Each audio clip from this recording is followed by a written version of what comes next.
One of my most favorite things about working here at Biltmore is the early morning. It's still a little bit dark, still foggy, everything's just kind of laying quiet, and you walk up to the house and it's instantly like walking back in time.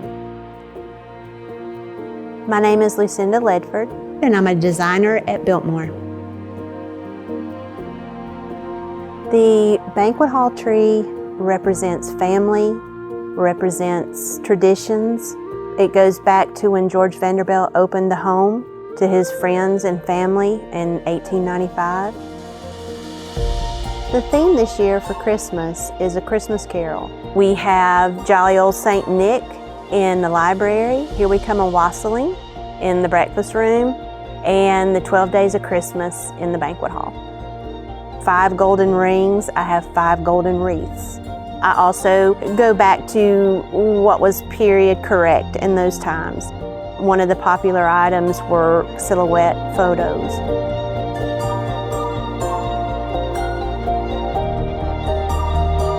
One of the things that I'm excited about this year is we are using colored lights. So then we started looking for the vintage light bulbs that would go in that time period.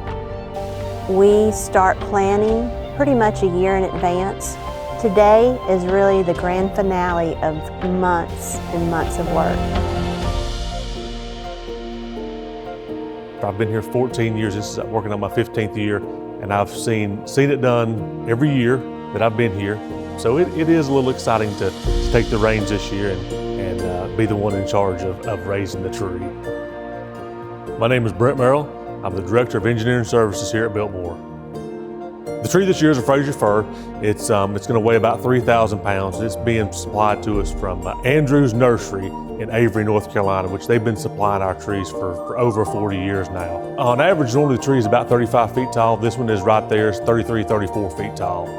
There's over 40 people that are involved with getting this tree off the trailer and into the banquet hall.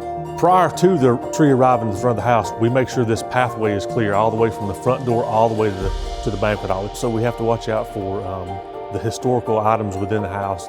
There's a lot of things in the house that could be damaged very easily if we're not paying attention to what goes on. So it's really the same thing as at your own house when you put up a tree at your house. It's just on a much larger scale here at Biltmore.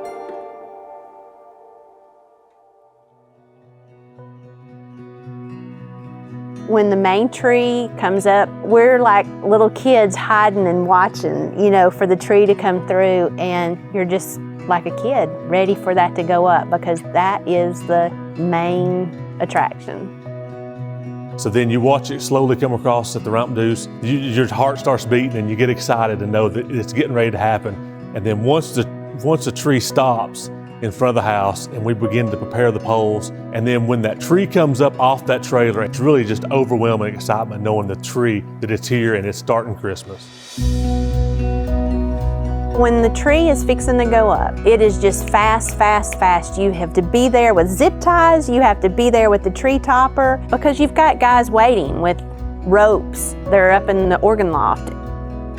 You smell that tree, that pine smell, it kind of overtakes you a little bit, and then once you begin to grab those ropes and feel the ropes in your hand, you know that you're getting ready to pull a 3,000-pound tree up into place in America's largest home. It's exciting to feel and just experience that atmosphere around you.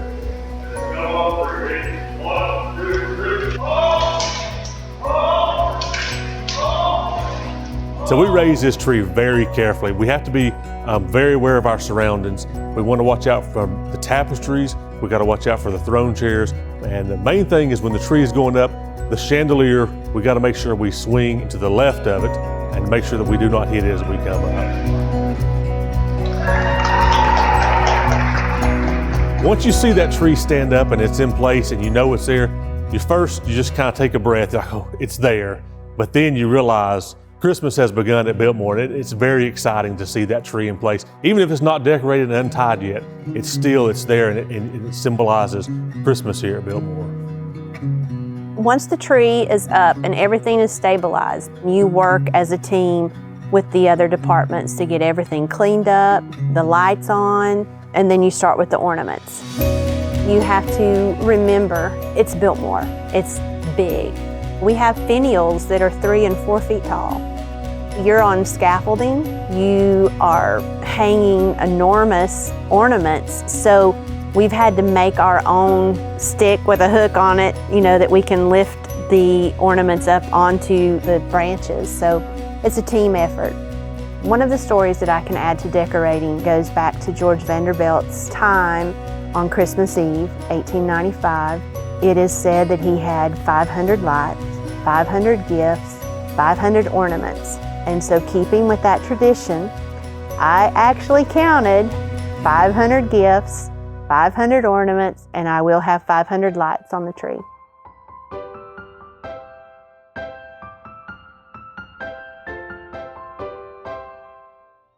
I would love to invite everyone to come and see not only the banquet hall, but every room, and be able to take that home with them as a memory of their own. It's a magnificent thing to see the banquet hall tree, a 35-foot tree in the banquet hall decorated, as well as throughout the house. The village is lit, the front of the house is lit. So I invite you to come and just be a part of Christmas here at Biltmore.